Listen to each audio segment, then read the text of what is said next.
السلام علیکم۔ دنیا کا سب سے پرسکون انسان بننا چاہتے ہیں تو ان باتوں پر عمل کریں۔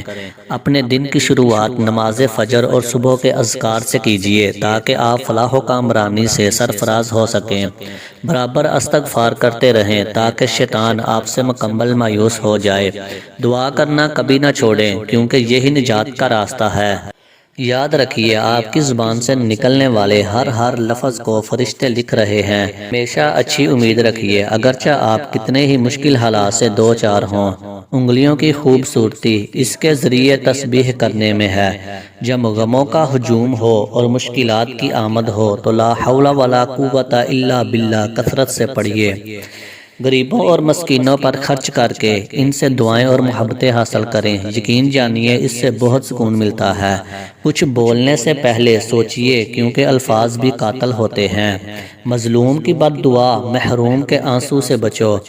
اپنے گھر والوں اور ساری دنیا کے انسانوں کی ہدایت کی بھی فکر اور دعا کرو۔ آپ خود اپنے گھر والوں کو صحیح راستے پر رہنے کا ذریعہ بنیے۔ اپنے نفس کو نیکی پر آمادہ کرنے کی کوشش کریں کیونکہ نفس انسان کو برائیوں کی طرف لے جاتا ہے۔ اپنے والدین کو عزت و احترام دیں، رب کی خوشنودگی حاصل کریں۔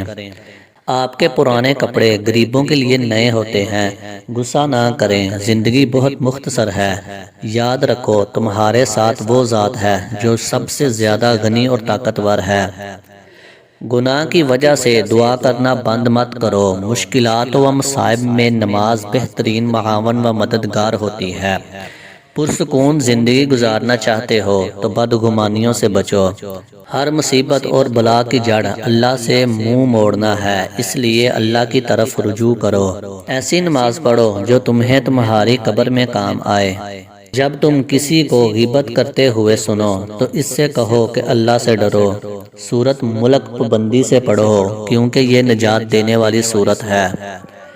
محروم وہ ہے جو خشوع خضوع والی نماز اور آنسو بہانے والی آنکھ سے محروم ہو۔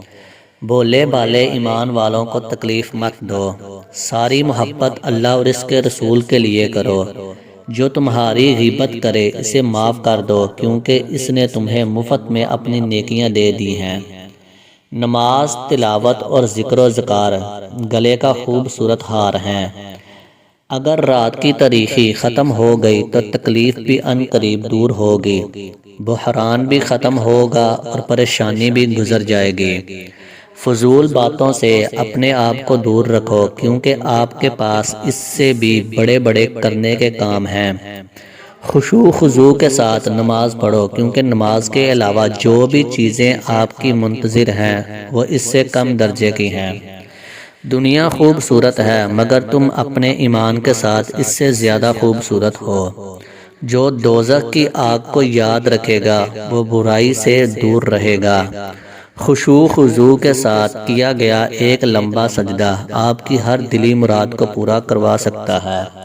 ویڈیو اچھی لگی ہو تو ویڈیو کو لائک کریں، شیئر کریں اور مزید اچھی ویڈیو دیکھنے کے لیے چینل کو سبسکرائب کریں۔